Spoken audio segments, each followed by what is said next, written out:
This clip is brought to you by the WIBW channels and the Break Room, downtown's best spot for a hot lunch every business day.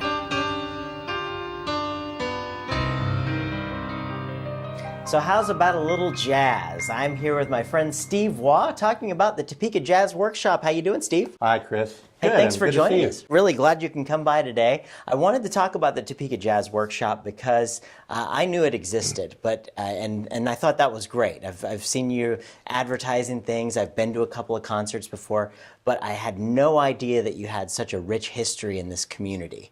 And I kind of wanted our viewers to be able to get a piece of how the Topeka Jazz Workshop started and find out that we've had some really spectacular acts over the years, and we continue to bring those acts to Topeka because of that. So, Right. So how'd this all begin?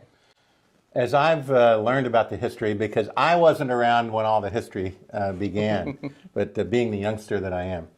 But it actually started back in the early 1950s with a fellow named Mel Kime, who was here in Topeka, a business person here in Topeka, and a musician. He put together a band, and they rehearsed and played in his basement, as I understand it.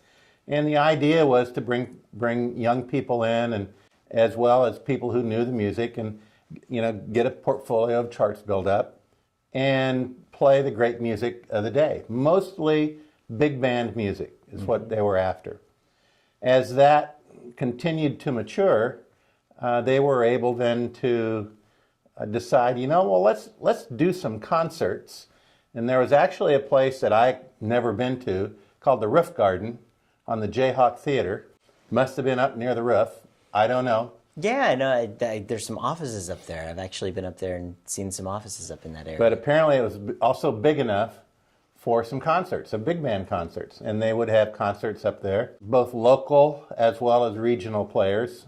And then it got to be important enough that the folks that were running it got together and said, maybe we can bring in a real, honest-to-goodness name big band and begin to really get some crowds here. But they really didn't know what they were gonna get. Late 50s, early 60s, they started to bring in some groups like Stan Kenton, Woody Herman, Dizzy Gillespie, Count Basie. I mean, really, the big groups of the day. In fact, most of those bands are still around today.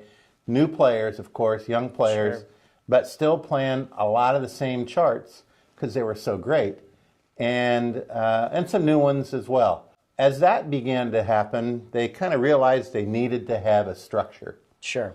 So one of our current members, in fact, the president of our board, Jerry Goodell, he actually set up the first charter, and it became a 501c3 corporation and began with really a twofold purpose. One is to present great jazz and concerts. The second was what I call to keep the jazz pipeline full. And that's by supporting education and scholarships for young players to either go to jazz camps or to college and help them with their college expenses. And we still do that today, and it's a really important part of what we do.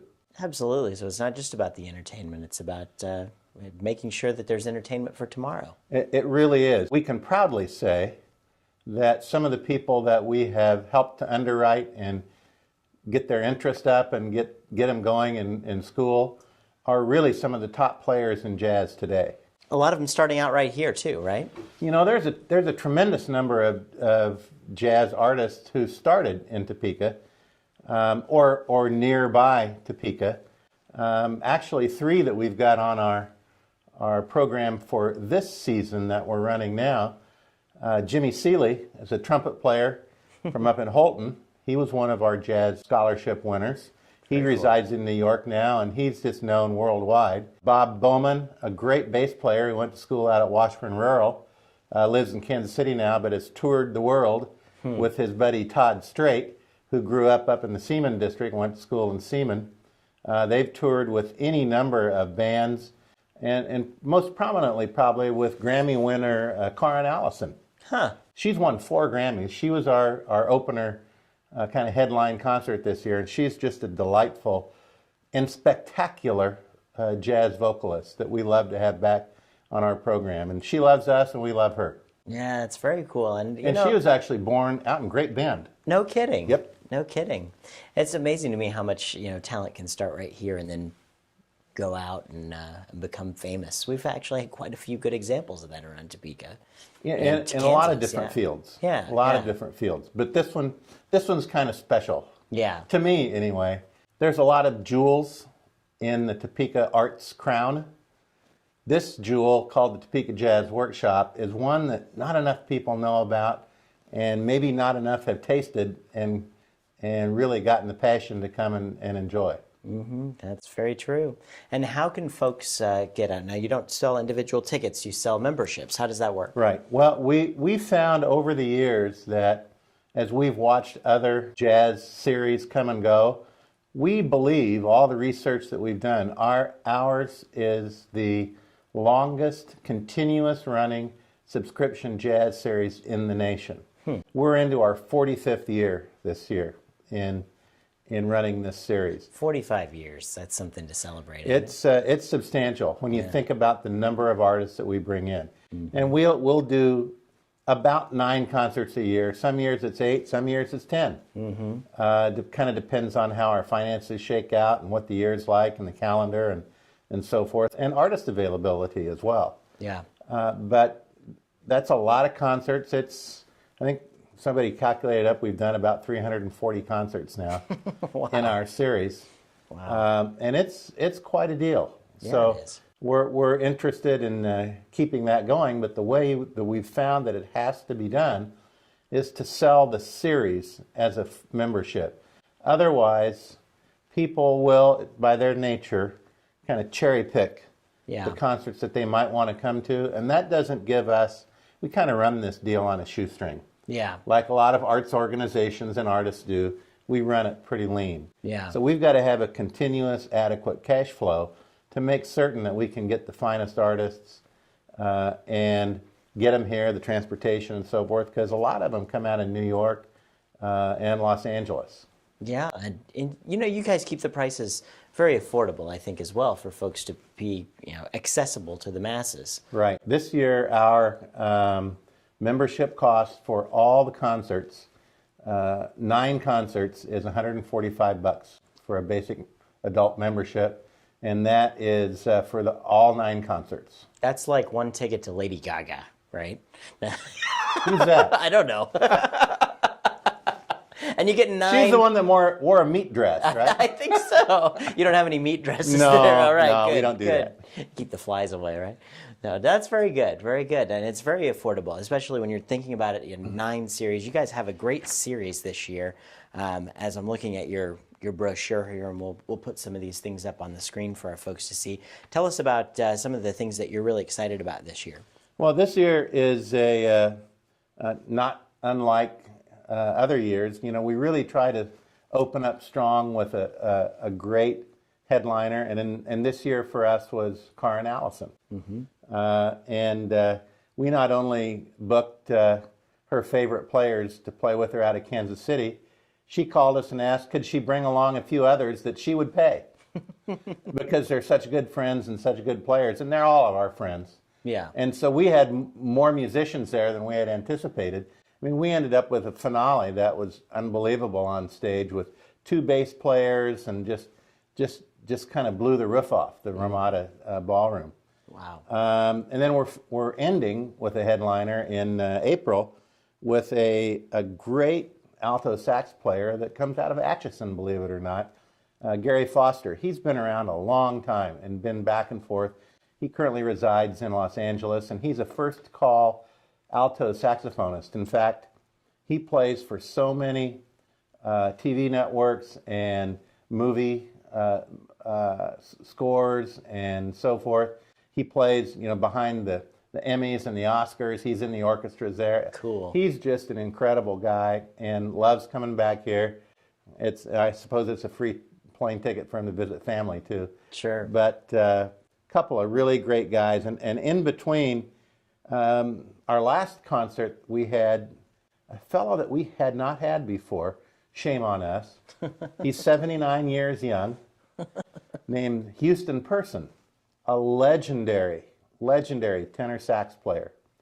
And again, just blew the roof off. We end up, for any given concert, on all of our concerts are at the Ramada Inn, the downtown Ramada Inn in the big ballroom. Okay. We set it up in rounds of 8 or 10. It's on a Sunday afternoon. They're all on Sunday afternoons, 3 to 5. Excellent. Don't worry, the Chiefs game will continue.